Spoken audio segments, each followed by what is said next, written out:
வார்த்தைக்காய் நம்ம கடந்து செல்வோம். இந்த நாளில் கர்த்தருடைய வார்த்தை கேட்கும்படி கூடி வந்திருக்கிற உங்கள் யாவரையும் ஆண்டவராகிய இயேசு கிறிஸ்துவின் நாமத்தினாலே நான் வாழ்த்தி வரவேற்கிறேன். ஆமென். கர்த்தர் நம்ம கொடுக்கிற ஒவ்வொரு நாட்களும் விசேஷித்த நாட்களாக இருக்கிறது. ஹல்லேலூயா. வேதம் சொல்லுகிறது, இது கர்த்தர் உண்டு பண்ணின நாள், இதிலே களி கூர்ந்து மகிழ கடவில் என்று கர்த்தருடைய வார்த்தை சொல்லுது. ஸோ ஒவ்வொரு ஆராதனை நாளும் it's a time of celebration. Amen. நம்முடைய பிரச்சனைகளை, நம்முடைய சூழ்நிலைகளை, நம்முடைய போராட்டங்களை, நம்ம சந்திக்கிற பாடுகளை, போராட்டங்களை மறந்து தேவனிடத்தில் எல்லாவற்றையும் விட்டு கொடுத்து அவரை விடுதலையோடு ஆராதிக்கிற ஒரு நேரம் தான் ஆராதனை நேரம். ஹல்லேலூயா. ஸோ வார்த்தை விதைக்கப்படுகிற நேரம் மிகவும் முக்கியமான ஒரு நேரம். கர்த்தருடைய வார்த்தையை நம்ம உன்னிப்பாய் கவனிப்போம். தேவ ஆவியானவர் வார்த்தையை அறிந்து கொள்ளும்படியாக அதனுடைய வெளிச்சத்தை நமக்கு தருவாராக. சங்கீதக்காரன் ஜெபிக்கிறார், ஆண்டவரே உடைய வேதத்தில் உள்ள மகத்துவங்களை நான் பார்க்கும்படியாக என் கண்களை திறந்தள்ளும் என்று ஜெபிக்கிறார். ஹல்லேலூயா. ஒரு தேவ பிள்ளையினுடைய வாஞ்சையும் ஜெபமும் அப்படியாக தரணும். ஆண்டவரே உடைய வார்த்தையில என்ன சொல்லப்பட்டிருக்கின்றதை புரிந்து கொள்வதற்கு என் கண்களை நீங்க என்ன செய்யுங்க, திறந்தள்ளுங்க ஆண்டவரே. நம்ம ஜெபிக்கணும். ஹல்லேலூயா.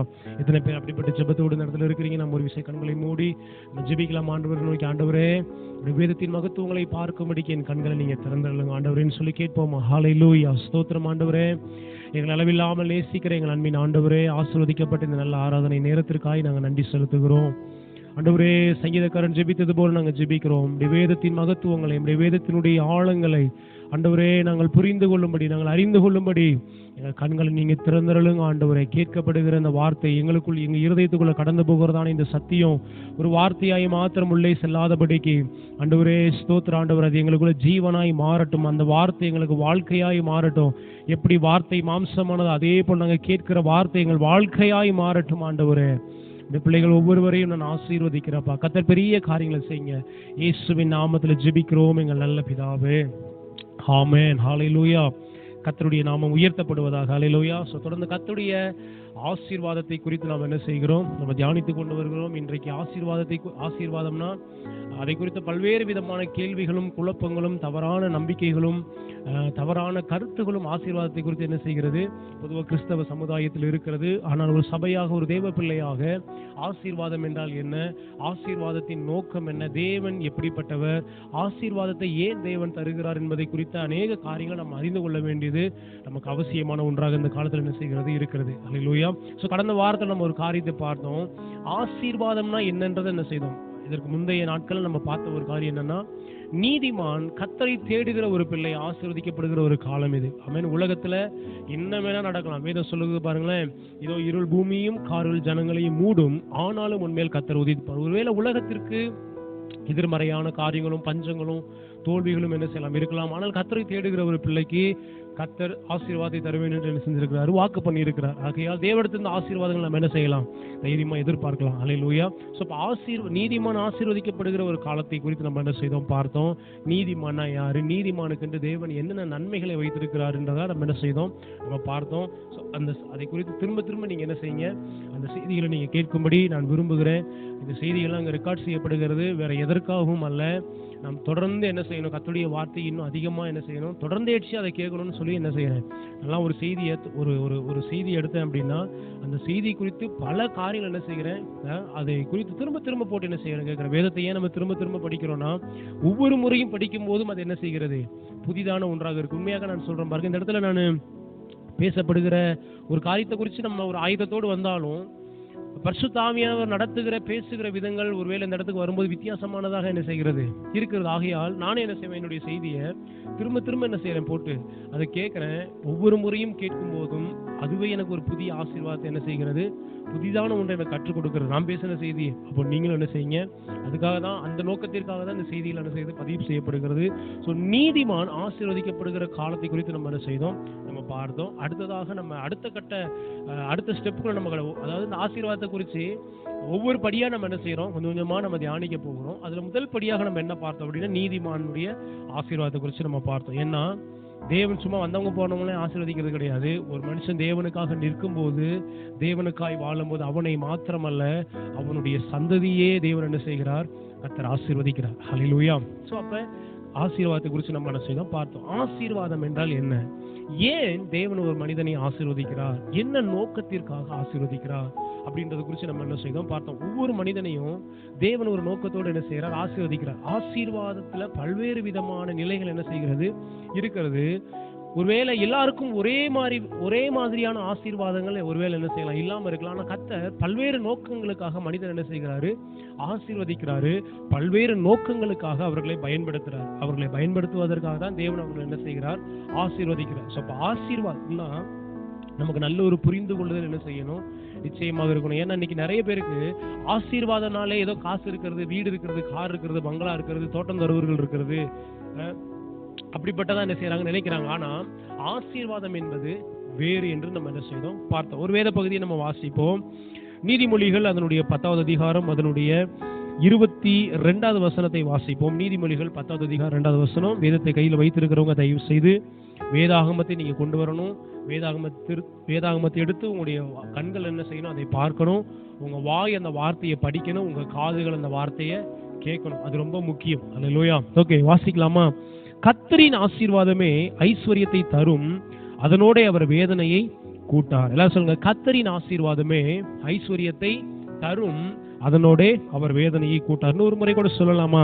கர்த்தரின் ஆசீர்வாதமே ஐஸ்வர்யத்தை தரும். இப்ப இந்த இடத்துல இன்றைக்கு ஒரு காரியத்தை நம்ம தெளிவாய் புரிந்து கொள்ள போகிறோம். என்னன்னா, ஐஸ்வர்யத்திற்கும் ஆசீர்வாதத்திற்கும் உள்ள வித்தியாசத்தை நம்ம என்ன செய்ய போறோம், பார்க்க போகிறோம். ஐஸ்வர்யம்னா என்ன, செழிப்புனா என்ன, ஆசீர்வாதம்னா என்ன, கர்த்தருடைய ஆசீர்வாதம்னா என்ன, செழிப்புனா என்னன்னு பார்க்கணும். ஏன்னா நிறைய நேரங்கள்ல நம்ம குழப்பிக் கொள்ளுகிற ஒரு காரியம்னா, செழிப்பை தான் நம்ம ஆசீர்வாதம் என்று என்ன செய்கிறோம், நினைக்கிறோம். இல்ல, வேதத்துல ஆசீர்வாதமா இருந்த நிறைய நபர்கள் செழிப்பை பார்க்காம கூட என்ன செஞ்சிருக்கிறாங்க, போயிருக்கிறாங்க.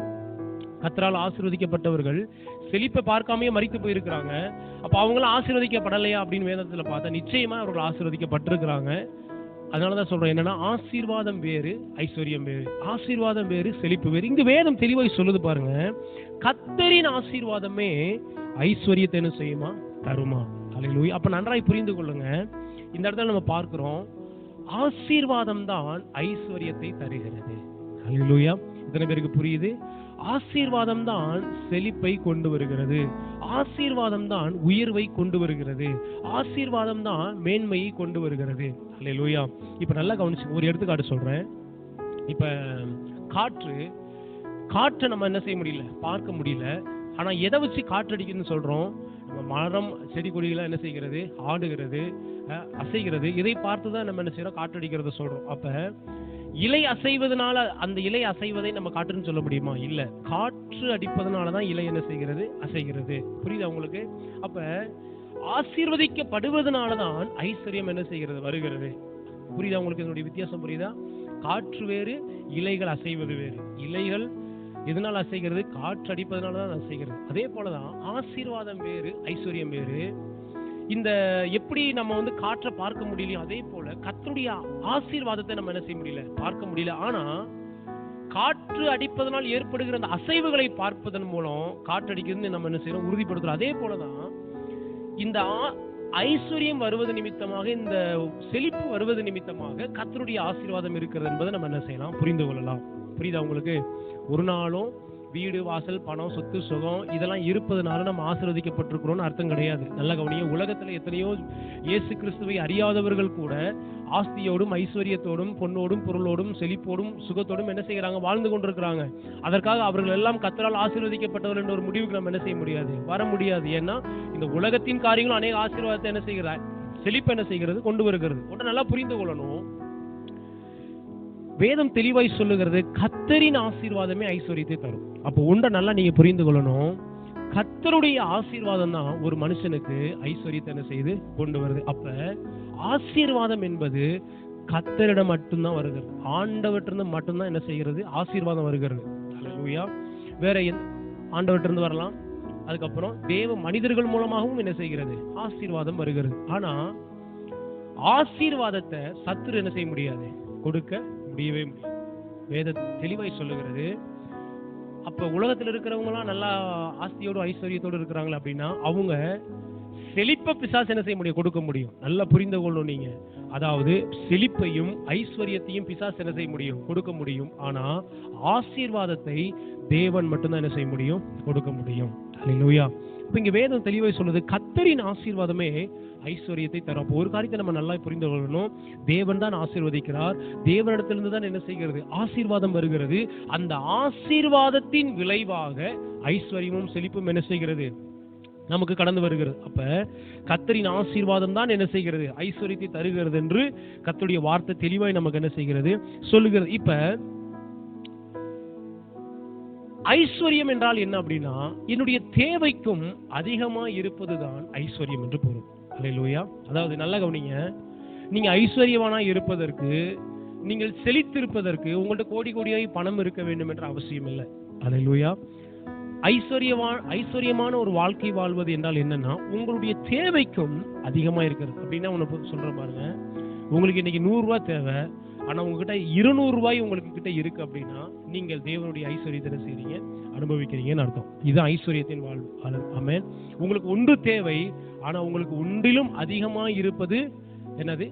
ஐஸ்வர்யத்தின் வாழ்க்கை. அப்ப தேவன் ஒரு தேவ பிள்ளைய குறைவோடு இருப்பதற்காக அவன் என்ன செய்யல? அவனை தெரிந்து கொள்ளல. தேவன் ஒன்றிலும் குறைவுபடாமல் நிறைவோடு இருக்கும்படியாகத்தான் தேவன் என்ன செஞ்சிருக்கிறார்? நம்மை தெரிந்தெடுத்திருக்கிறார். சோ இப்ப இந்த ஆசீர்வாதத்திற்கும் ஐஸ்வர்யத்திற்கும் உள்ள வித்தியாசத்தை புரிந்து கொள்வதற்கு நம்ம நிறைய எடுத்துக்காட்டுகள் என்ன செய்தோம்? பார்த்தோம். காற்றை பார்த்தோம் இல்லையா? அதை நம்ம என்ன செய்ய முடியல, கண்ணில் பார்க்க முடியல. அதே போல கர்த்தருடைய ஆசீர்வாதத்தை நம்மளால என்ன செய்ய முடியாது, நம்ம கண்களால் பார்க்க முடியாது. ஆனால் நிச்சயமாய் ஆசீர்வாதத்தினுடைய வெளிப்பாடுகளை, அதனுடைய கிரியைகளை நம்ம வாழ்க்கையில நம்மளால என்ன செய்ய முடியும்? பார்க்க முடியும். நல்லா கவனிங்க. இந்த ஆசீர்வாதம் நல்லா கவனித்து பார்த்தீங்கன்னா, இந்த ஆசீர்வாதம் தான் நம்முடைய வாழ்க்கையில மேன்மைகளையும் ஐஸ்வர்யத்தையும் செழிப்பையும் என்ன செய்கிறது? கொண்டு வருகிறது. அது இன்னும் கொஞ்சம் ஆழமா நம்ம போய் பார்த்தோம்னா, இன்றைய ஆசீர்வாதம் தான் நாளைய என்னுடைய செழிப்பையும் ஐஸ்வர்யத்தையும் தீர்மானிக்கிறது. ஹல்லேலூயா. அப்ப நாளைக்கு நான் நல்லா இருக்கணும் அப்படின்னா, இன்னைக்கு நான் ஆசீர்வதிக்கப்படுவது ரொம்ப முக்கியம். ஹல்லேலூயா. ஆமா, ஏன்னா இன்றைக்கு நான் பெறுகிற ஆசீர்வாதம் தான் நாளைக்கு எனக்கு என்ன செய்கிறது? ஐஸ்வர்யத்தையும் செழிப்பையும் கொண்டு வருகிறது. வேதத்தில் நீங்க பார்த்தீங்கன்னா, தேவனால் ஆசீர்வதிக்கப்பட்ட தேவ பிள்ளைகள் நிச்சயமாய் அவருடைய வாழ்க்கையில் என்றோ ஒரு நாள் ஐஸ்வர்யத்தை என்ன செஞ்சிருக்கிறாங்க? பார்த்திருக்கிறாங்க. அல்லேலூயா. தேவனுடைய நன்மையை அவங்க என்ன செஞ்சிருக்கிறாங்க? அனுபவித்திருக்கிறாங்க. தேவனுடைய செழிப்பை அவர்கள் அனுபவித்திருக்கிறாங்க. ஆனா அதற்கு ஆசீர்வாதத்தின் நாட்கள் மிகவும் முக்கியமான ஒன்றாக என்ன செஞ்சிருக்கு? இருந்திருக்கிறது. நல்லா கவனித்து பார்த்தீங்கன்னா, நானே நிறைய பேருடைய வாழ்க்கையை பார்த்திருக்கிறேன். அதாவது கடந்த காலத்துல பார்த்தீங்க அப்படின்னா, அவங்க வாழ்க்கையில ரொம்ப கஷ்டப்பட்டிருப்பாங்க. ஒன்றுமே இல்லாத ஒரு சூழ்நிலையில அவங்க என்ன செஞ்சிருப்பாங்க? வாழ்ந்திருப்பாங்க. ஒன்றுமே இருந்திருக்காது. சாப்பாட்டுக்கு கூட வழியே இல்லாத ஒரு சூழ்நிலை என்ன செஞ்சிருப்பாங்க? நிச்சயமா அவங்க இருந்திருப்பாங்க. ஆனா அந்த நாட்கள்ல கர்த்தருடைய ஆசீர்வாதம் அவங்க மேல இருந்திருக்கும். நான் சொல்றதை நீங்க நல்லா புரிந்து கொள்ளணும். ஏன்னா நம்ம வேதத்தை நம்ம தெளிவாய் பார்க்கிறோம். கர்த்தருடைய ஆசீர்வாதம் தான் நமக்கு ஐஸ்வர்யத்தை என்ன செய்கிறது? கொண்டு வருகிறது. கர்த்தருடைய ஆசீர்வாதம் தான் நமக்கு வாழ்க்கையில செழிப்பையும் பணத்தையும் கொண்டு வருகிறது. அப்ப கர்த்தரால் நான் ஆசீர்வதிக்கப்படுவது ரொம்ப முக்கியம். அப்ப இந்த ஆசீர்வாதம்னா என்ன அப்படின்னா, இன்றைக்கு உங்க வாழ்க்கையில ஒருவேளை இன்றைக்கு ஒண்ணுமே இல்லாம இருக்கலாம். ஆனா இன்றைக்கு கர்த்தருடைய ஆசீர்வாதம் உங்களுடைய வாழ்க்கையில் இருக்குமே ஆனால், நாளைக்கு நீங்கள் நிச்சயமாக ஒரு செழிப்பான வாழ்க்கை என்ன செய்ய முடியும்? வாழ முடியும். வேதம் அதற்கு சான்றாக என்ன செஞ்சிருக்கு? இருந்திருக்கிறது. அல்லேலூயா. அப்ப இன்றைய ஆசீர்வாதம் ரொம்ப ரொம்ப ரொம்ப ரொம்ப முக்கியம். பக்கத்துல பார்த்து சொல்லுங்க, இன்றைக்கு கர்த்தருடைய ஆசீர்வாதத்தை நீங்க அனுபவிப்பது ரொம்ப முக்கியம். ஏன்னா இந்த ஆசீர்வாதத்தின் நேரத்தை நம்ம தவற விட்டுட்டோம் அப்படின்னா, ஐஸ்வர்யத்தின் நாட்களை நம்ம என்ன செய்ய முடியாது? பார்க்க முடியாது. நிறைய பேர் பாத்தீங்கன்னா, ஒன்றுமே, நான் தான் சொல்றேன் பாத்தீங்களா, ஒன்றுமே இல்லாத சூழ்நிலையில, எதற்குமே வழி இல்லாத ஒரு நிலைமையில ஆண்டவரை உண்மையாய் ஆராதிச்சுட்டு இருந்திருப்பாங்க. அந்த நாட்கள்ல நிறைய பேர் நான் அப்படி பார்த்திருக்கிறேன். இன்றைக்கும் உங்களுடைய வாழ்க்கையை நான் பார்த்து, அன்றைக்கு ஒன்றுமே இல்லாதவங்க, வீட்டில் தான் சாப்பாட்டுக்கு வழி இருக்காது, நல்ல ட்ரெஸ் இருக்காது, நல்ல வசதி இருக்காது வீட்டில். ஆனால் அவங்க ஜெபம், உபவாச ஜெபம், ஊழியம், கர்த்தருக்காக எதையாவது செய்வது அப்படின்னா முதல்ல என்ன செய்வாங்க? முதல்ல நிற்பாங்க. ஜெபமா, உபவாச ஜெபமா, ஆண்டவருடைய சமூகத்தில் வந்து ஜெபிக்க ஆரம்பிப்பாங்க. ஆனால் அந்த நாட்கள் அவங்களுக்கு ஒன்றுமே என்ன இல்லை, ஒரு ஐஸ்வர்யமும் இல்லை. ஆனால் அந்த நாட்களில் கர்த்தருடைய ஆசீர்வாதத்தை அவங்க பெற்றுக்கொண்டாங்க. அல்லேலூயா. இப்ப நான் சொல்றேன், இன்னைக்கு ஒருவேளை நம்ம சூழ்நிலையில, உங்க சூழ்நிலையில, உங்க குடும்பத்துல ஒருவேளை ஒன்றுமே இல்லாத ஒரு நிலைமையில நீங்க இருக்கலாம். ஆனா இன்றைக்கு இந்த ஆசீர்வாதத்தின் நாட்களை நீங்க என்ன செஞ்சிடக்கூடாது? தவற விட்டுறக்கூடாது. ஆமென். ஏன்னா நிறைய பேர் இன்றைக்கு இருக்கிற சூழ்நிலையை பார்த்து இன்னைக்கு தேவன் கொடுக்கிற அந்த ஆசீர்வாதத்தின் நாட்களை அவங்க என்ன செஞ்சிடறாங்க, தவற விட்டுறாங்க. அதனால ஐஸ்வர்யத்தின் நாட்களை அவர்கள் பார்க்காமையே போயிடுறாங்க. இதை நான் ரெண்டா பிரிக்கிறேன். எப்படி பிரிக்கிறேன் அப்படின்னா, ஆசீர்வாதத்தின் நாட்கள், ஐஸ்வர்யத்தின் நாட்கள். அல்லேலூயா சொல்லுங்க. ஆசீர்வாதத்தின் காலம், ஐஸ்வர்யத்தின் காலம். அல்லேலூயா. ஒரு மனிதன், அதாவது கர்த்தரால் ஆசீர்வதிக்கப்பட்ட ஒரு மனிதன் நிச்சயமாக ஐஸ்வர்யத்தை பார்க்காம என்ன செய்ய மாட்டான், போகவே மாட்டான். ஆனா ஐஸ்வர்யத்தில் இருக்கிறவன் ஒருவேளை ஆசீர்வாதத்தின் நாட்களை காணாம என்ன செய்யலாம், அவன் வாழ்க்கை முடிந்து போலாம். அவன் அந்த இருக்கிற ஐஸ்வர்யத்திலேயே, இருக்கிற செழிப்பிலேயே, இருக்கிற நல்ல சுகமான வாழ்க்கையிலே அவன் வாழ்ந்து மரித்து போலாம். அவன் வாழ்க்கையில ஒருவேளை கர்த்தருடைய ஆசீர்வாதம் வெளிப்படாம இருக்கலாம். ஆனா கர்த்தருடைய ஆசீர்வாதம் ஒரு மனிதனின் மேல் வெளிப்பட்டால் நிச்சயமாய் அவன் ஒரு செழிப்பை காணாம போகவே மாட்டான். அல்லேலூயா. கர்த்தருடைய ஆசீர்வாதத்தை பெற்றவன் நிச்சயமா ஐஸ்வர்யத்தை பார்ப்பான். அப்ப எதுங்க நமக்கு முக்கியம் அப்படின்னு பாத்தீங்கன்னா, ஐஸ்வர்யத்தின் நாட்களா அல்லது ஆசீர்வாதத்தின் நாட்களா?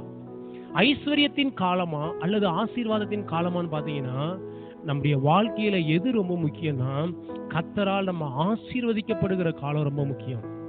அல்லேலூயா. எது ரொம்ப முக்கியம்? கர்த்தரால நம்ம ஆசீர்வதிக்கப்படுகிற அந்த காலத்துல கர்த்தருடைய ஆசீர்வாதத்தை பெற்றுக்கொள்வது ரொம்ப ரொம்ப ரொம்ப ரொம்ப முக்கியம். ஏன்னா நிறைய பேர் கிறிஸ்தவர்களா இருக்கிறாங்க, ஆனா அவங்க கர்த்தருடைய ஆசீர்வாதத்தை பெறாமலேயே இருந்த ஒரு நிலைமையிலேயே அவங்க என்ன செய்யறாங்க, அப்படியே அவங்க வாழ்க்கை தொடர்ந்து கொண்டே போறதுனால கர்த்தருடைய பெரிய ஐஸ்வர்யத்தை அவங்களால என்ன செய்ய முடியறது இல்லை, பார்க்க முடிவது இல்லை. அல்லேலூயா. அல்லேலூயா. அப்ப ஆசீர்வாதத்தின் நாட்களுக்காக நம்ம என்ன செய்யணும், ஆண்டவர்ட்ட ஜெபம் பண்ணணும். ஆமென். ஏன்னா வேதத்துல, அதாவது இன்னொன்னு சொல்றேன் பாருங்க, தேவன் நமக்கு வைத்திருக்கிற இந்த நாட்கள்லாம் கர்த்தருடைய ஆசீர்வாதத்தின் நாட்கள். யாருக்கு தெரியாது, அதாவது ஒருவேளை இன்றைக்கு என்னை கர்த்தர் ஆசீர்வதிக்கிற ஒரு நாளாக இருக்கலாம், ஒருவேளை நாளைக்கு கர்த்தர் எனக்கு கொடுக்கிற ஒரு ஆசீர்வாதத்தின் நாளாக இருக்கலாம், ஒருவேளை ஏற்கனவே கர்த்தர் எனக்கு என்ன செய்யலாம், நிறைய ஆசீர்வாதத்தின் நாட்களை கொடுத்திருக்கலாம். ஆமென். ஆனா புதிய ஏற்பாட்டை நீங்க பாத்தீங்க அப்படின்னா, நாம் எல்லோரும் இயேசு கிறிஸ்துவின் மூலமாக கர்த்தரால் என்ன செய்யப்பட்டிருக்கிறோம், ஆசீர்வதிக்கப்பட்டவர்களாகத்தான் இருக்கிறோம். கர்த்தர் இனிமேல் ஒரு ஆசீர்வாதத்தை நம்ம மேல கொடுக்க போறது இல்லை. நிச்சயமாக தேவனால் நாம் என்ன செய்யப்பட்டிருக்கிறோம், ஆசீர்வதிக்கப்பட்டவர்களாக இருக்கிறோம். ஆமென். வேதத்துல தான் வாசிக்கிறோம். எபேசியர் 1ஆம் அதிகாரம் 3-4 நம்ம வாசிக்கிறோம். அக்கிரமங்களினாலும் பாவங்களினாலும் மரித்தவர்களாக இருந்த நம்மை அவரோடு கூட என்ன செய்தாரு, உயிர்ப்பித்தாரு. உயிர்ப்பித்து என்ன செய்தார்னா, கிறிஸ்துவுக்குள் உன்னதங்களில் சகல ஆசீர்வாதத்தினால் நம்ம என்ன செஞ்சிருக்கிறார், ஆண்டவர் ஆசீர்வதித்திருக்கிறார். ஹல்லேலூயா. அப்போ இந்த ஆசீர்வாதத்தின் நாட்களை நம்ம அறிந்து கொள்வது ரொம்ப முக்கியம். ஏன்னா இந்த ஆசீர்வாதத்தின் நாட்களை நம்ம ஆசீர்வதிக்கப்படும் பொழுதுதான் தேவனுடைய ஐஸ்வர்யத்தின் நாட்களை நம்மளால என்ன செய்ய முடியும், பார்க்க முடியும். ஆமென். எத்தனை பேர் நீங்க நம்புறீங்க, எத்தனை பேர் நீங்க விசுவாசிக்கிறீங்க, ஆண்டவரே என் வாழ்க்கையில நான் எதிர்பார்க்கிற அந்த ஒரு ஐஸ்வர்யத்தின் நாட்கள் நான் என்ன செய்யணும், பார்க்கணும் ஆண்டவரே. ஹல்லேலூயா. ஆமென். நமக்கு எல்லாருக்கும் ஆசை இருக்கு, நிச்சயமா நான் விசுவாசிக்கிறேன். ஆமென். இந்த ஆசீர்வதிக்கப்படுகிற காலத்துல தேவனுக்கு நம்ம உண்மையா இருக்கும் பொழுது நிச்சயமாய் நம்மை ஐஸ்வர்யத்தின் காலத்தில் ஆசீர்வதிப்பதற்கு அவர் உண்மையுள்ளவராக இருக்கிறார். ஹல்லேலூயா. நிறைய பேர் தேவனுடைய ஐஸ்வர்யத்தின் நாட்களையும் செழிப்பையும் பார்க்காமலே போவதற்கான ஒரு காரணம் என்னன்னா, தேவன் ஆசீர்வதிக்கிற அந்த காலத்தை அவங்க தவற விட்டுருவாங்க. ஜபம் தானே, நாளைக்கு போய்க்கலாம், இப்ப என்ன, ஆராதனை தானே, அடுத்த வாரம் போய்க்கலாம், என்ன ஊழியம் தானே, அடுத்த வாரம் செஞ்சுக்கலாம், என்ன அப்படின்னு சொல்லி என்ன செய்யறாங்கன்னா, உதாசீனப்படுத்துவதனால அவங்களால என்ன செய்ய முடியல, சிலரால ஆசீர்வாதத்தை என்ன செய்ய முடியாம போய்விடுகிறது, பார்க்காமலேயே போய்கிறது. அல்லேலூயா. வேதத்துல நிறைய எடுத்துக்காட்டுகளும் இருக்கு. தேவனால் ஆசீர்வதிக்கப்பட்டவர்கள் அந்த ஆசீர்வாதத்தை சரியா பயன்படுத்தாதனால, அந்த கர்த்தருடைய ஆசீர்வாதத்தை சரியாய் புரிந்து கொள்ளாததுனால அவருடைய வாழ்க்கையில ஒரு பெரிய ஐஸ்வர்யத்தை அவங்களால என்ன செய்ய முடியல, பார்க்கவே முடியல. ஆனா அந்த ஆசீர்வாதத்தை நன்றாய் புரிந்து கொண்டவர்கள், கர்த்தரிடத்திலிருந்து ஆசீர்வாதத்தை பெற்றவர்கள் நிச்சயமா அவருடைய வாழ்க்கையில என்றோ ஒரு நாள் ஐஸ்வர்யத்தை அவங்க என்ன செஞ்சிருக்கிறாங்க, பார்த்துருக்கிறாங்க. வேதத்திலிருந்து ஒரு சில எடுத்துக்காட்டுகளை நம்ம பார்ப்போம். குறிப்பா நம்ம ஆதியாகம புஸ்தகத்துல ஒரு 2-3 பேருடைய நபர்களை நம்ம அவங்களுடைய வாழ்க்கையை எடுத்துக்காட்டா நம்ம பார்ப்போம். முதலாவதாக திருப்பிக் கொள்வோமா, ஆதியாகமம் அதனுடைய 37வது அதிகாரத்துக்கு திருப்பிக் கொள்ளுங்க. ஆதியாகமம் 37வது அதிகாரத்துல யோசேப்புடைய வாழ்க்கையை நம்ம என்ன செய்யறோம், பார்க்க போறோம். யோசேப்புடைய வாழ்க்கையை பாருங்களேன். ஆதியாகமம் அதனுடைய 37வது அதிகாரம் அதனுடைய 4-5 வசனங்களை பாருங்க. அவனுடைய சகோதரர் எல்லாரிலும் அவனை தங்கள் தகப்பன் அதிகமாய் நேசிக்கிறதை அவன் சகோதரர் கண்டபோது அவனுடைய பட்சமாய் பேசாமல் அவனை பகைத்தார்கள். யோசேப்பு ஒரு சொப்பனம் கண்டு அதை தன் சகோதரருக்கு அறிவித்தான். அது நிமித்தம் அவனை இன்னும் அதிகமாய் பகைத்தார்கள். அவன் அவர்களை நோக்கி, நான் கண்ட சொப்பனத்தை கேளுங்கள் அப்படின்னு சொல்லி என்ன செய்யறார்? யோசேப்பு சொப்பனத்தை சொல்றார். அதாவது என்னன்னா, யோசேப்புக்கு 17 வயதா இருக்கும்போது, அப்படிதான் நீங்க எழுதி பாருங்க, 2வது வசனம் பாருங்க, 37:2, யாக்கோப்புடைய சந்ததியின் வரலாறு. யோசேப்பு 17 வயதிலே தன் சகோதரனுடைய ஆடுகளை மேய்த்துக் கொண்டிருந்தான். அப்ப யோசேப்புடைய வாழ்க்கையில நல்லா கவனிங்க, எடுத்த உடனே யாருடைய எந்த தேவ மனிதனுடைய வாழ்க்கையை நீங்க எடுத்தாலும் எடுத்த உடனே அவங்களுடைய வாழ்க்கையில ஐஸ்வர்யம் என்ன செய்யல, வரல. எடுத்த உடனே அவங்க வாழ்க்கையில பெரிய உயர்வுகள் வரல, பெரிய செழிப்புகள் வரல. ஆனா அவங்களுடைய வாழ்க்கையை கர்த்தர் தெரிந்து கொள்ளும் பொழுது அவர்களை ஆசீர்வாதம் தான் முதலாவது அவங்களுக்கு என்ன செஞ்சிருக்கு, வந்திருக்கு. அதாவது யோசேப்பு வாழ்க்கையில வந்த ஒரு ஆசீர்வாதம் பாருங்க, அவன் சொப்பனம் காண்கிறான். அப்படிப்பட்ட ஒரு ஆசீர்வாதத்தை கர்த்தர் அவனுக்கு என்ன செய்யறாரு, கொடுக்கிறாரு. யோசேப்பினுடைய வாழ்க்கையில ஆசீர்வாதம் 17 வயதில் என்ன செய்கிறது, கடந்து வருகிறது. ஆனா அவன் வாழ்க்கையில் அவன் ஐஸ்வர்யத்தை அவன் பார்க்கும்போது அவன் 30 வயதுல என்ன செய்கிறான், அவன் உயர்வை பார்த்தபோது, அவன் செழிப்பை பார்த்தபோது 30 வயதுள்ளவனா இருக்கிறான். அப்ப நீங்க இந்த வேத பகுதியில நீங்க வாசித்து பார்த்தீங்கன்னா, ஆசீர்வாதம் முதலாவது ஒரு தேவ மனிதனுடைய வாழ்க்கையில் என்ன செய்கிறது, கடந்து வருகிறது. அல்லேலூயா. அதனாலதான் நான் சொன்னேன், தேவன் தான் ஒரு மனிதன் என்ன செய்ய முடியும், ஆசீர்வதிக்க முடியும். சத்துரு ஒரு மனிதன் என்ன செய்ய முடியாது, ஆசீர்வதிக்க முடியாது. ஆனா சத்துரு ஒரு மனிதனுடைய வாழ்க்கையில செழிப்பையும் ஐஸ்வர்யத்தையும் என்ன செய்யலாம், ஒரு மனுஷனுக்கு கொடுக்கலாம்.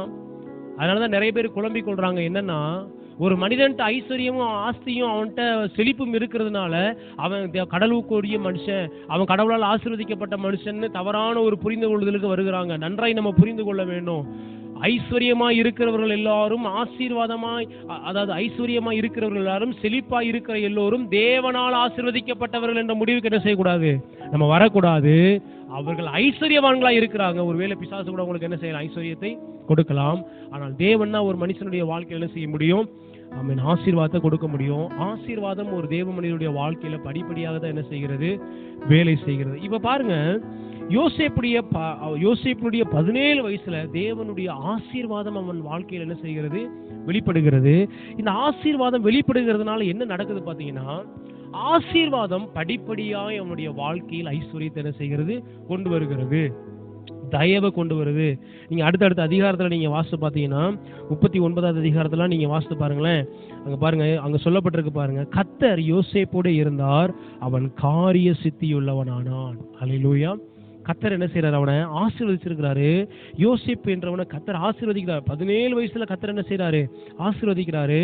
அந்த ஆசீர்வாதம் படிப்படியாய் அவன் வாழ்க்கையில் என்ன செய்கிறது, வெளிப்படுது. அடுத்து பாருங்க, அவன் எகிப்தியனாகிய தன் எஜமானுடைய வீட்டிலே இருந்தான். கர்த்தர் அவனோட இருக்கிறார் என்றும் அவன் செய்கிற யாவையும் கர்த்தர் வாய்க்க பண்ணுகிறார் என்றும் அவன் எஜமான் கண்டு யோசேப்பிடத்தில் தயவு வைத்து அவனை தன் ஊழியக்காரனும் தன் வீட்டுக்கு விசாரணை காரணமாக்கி தனக்கு உண்டான யாவற்றையும் அவன் கையிலே ஒப்புவித்தார்.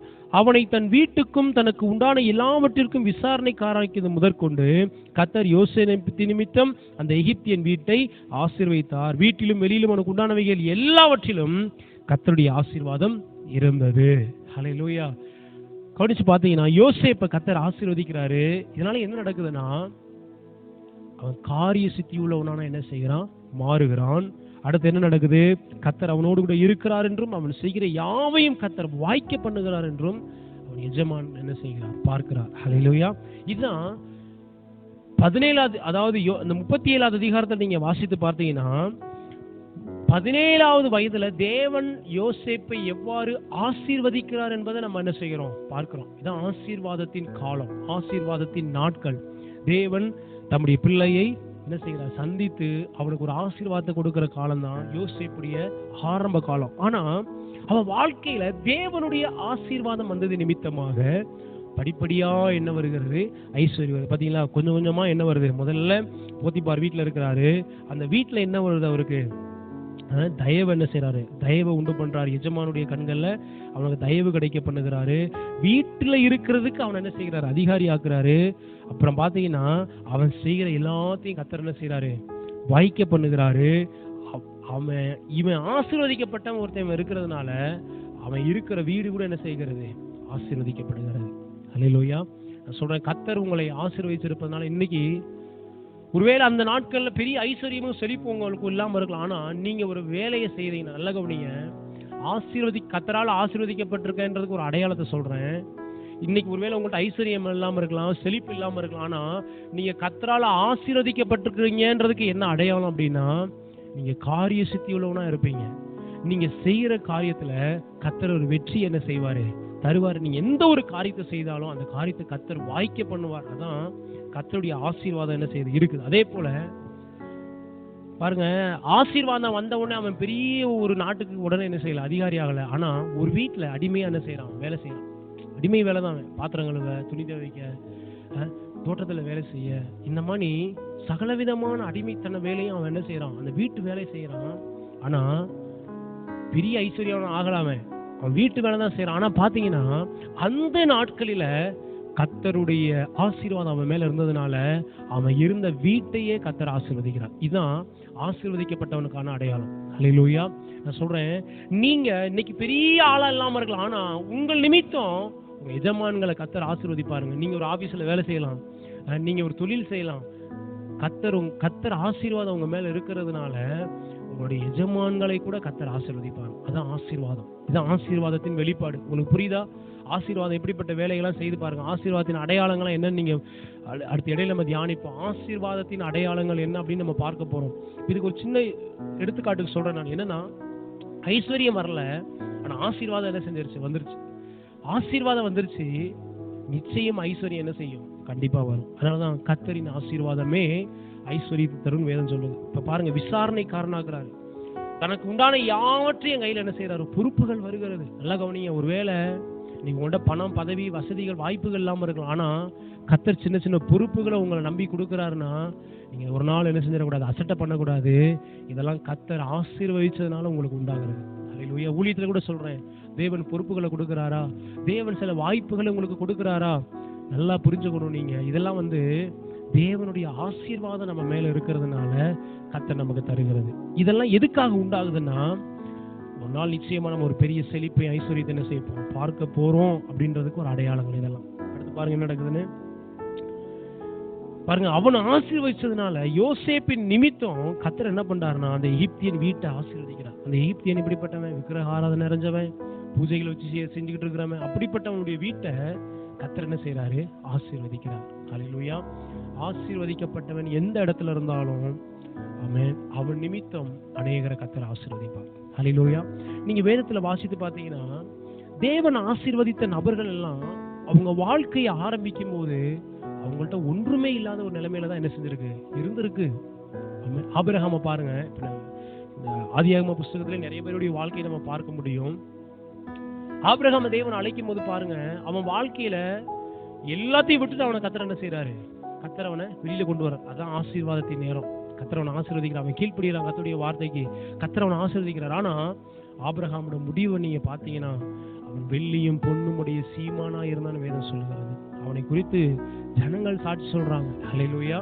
ஆமா, லோத்தும் பாருங்க, அவனுக்கு இருந்த அந்த உடைமைகளின் நிமித்தம், மிருக ஜீவன் நிமித்தம் பூமி தாங்க கூடாது இருந்ததுன்னு கர்த்தர் அவனை குறித்து சாட்சி சொல்றாரு. அல்லேலூயா. அப்ப அதுதான் ஆசீர்வாதத்திற்கும் ஐஸ்வர்யத்திற்கும் உள்ள வித்தியாசம். இப்ப பாருங்களேன், யோசேப்புடைய வாழ்க்கை நம்ம தொடங்கும் போது என்ன பார்த்தான்? ஆடுகளை மேய்க்கிறான் தகப்பனோடு கூட, இல்லையா? அந்த சகோதரரோடு கூட சேர்ந்து என்ன செய்யறான்? 37 அதிகாரத்தில் நீங்க வாசித்து பார்க்க அப்படிதான் வேதமே ஆரம்பிக்கிறது. எப்படி தொடங்குது பாருங்க. யாக்கோபுடைய சந்ததியின் வரலாறு. யோசேப்பு 17 வயதிலே தன் சகோதரன் கூட என்ன செஞ்சான்?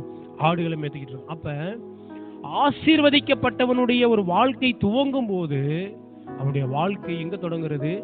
ஆட்டு கூட்டத்தை கூட தொடங்குது. அவன் என்ன செய்யறான்? ஆடுகளை மேய்த்து கொண்டிருக்கும் போது தேவன் என்ன செய்யறாரு? தெரிந்து கொள்கிறார். ஆனா அப்படியே நீங்க வாசித்து பார்த்தீங்கன்னா 41வது அதிகாரம் அதனுடைய 39வது வசனங்கள்லாம் நீங்க வாசித்து பார்த்தீங்கன்னா அங்க சொல்றாரு பாருங்க. பின்பு பார்வோன் யோசேப்பை நோக்கி, 41வது அதிகாரம் 39வது வசனம் பாருங்க.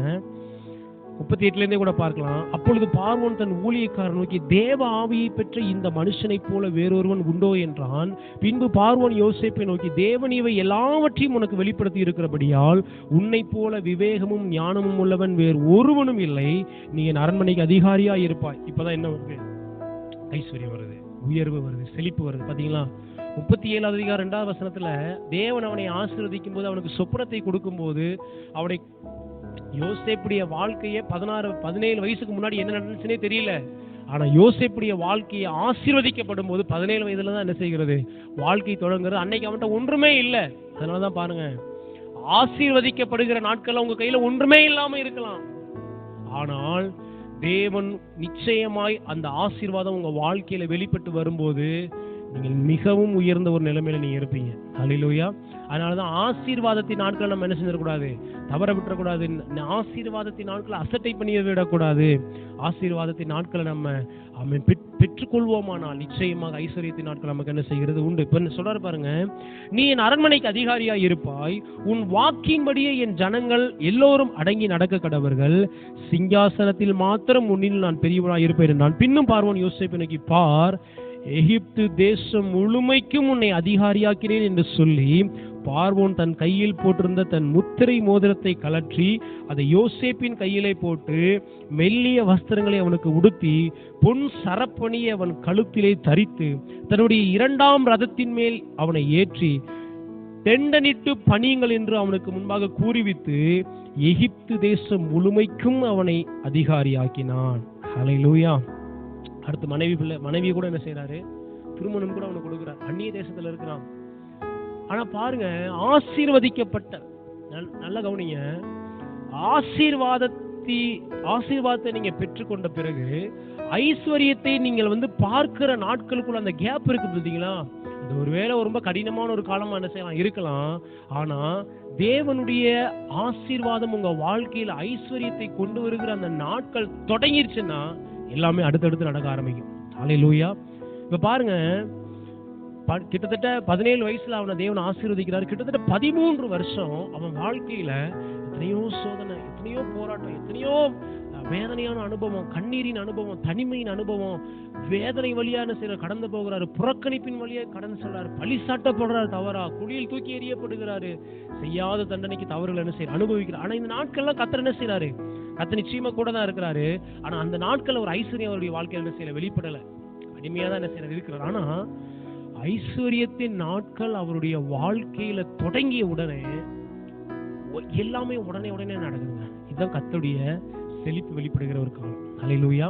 சில நேரம் பாத்தீங்கன்னா சில ஆசீர்வாதங்கள் தேவன் உங்களை ஆசீர்வதிச்சிருப்பாரு. ஆனா இப்ப அந்த காலம் உங்களை ஐஸ்வர்யத்துக்கு நேராக கொண்டு போகிற ஒரு காலம் ரொம்ப டஃப் டைமான செய்யும். ரொம்ப கடினமான ஒரு காலமா இருக்கும்.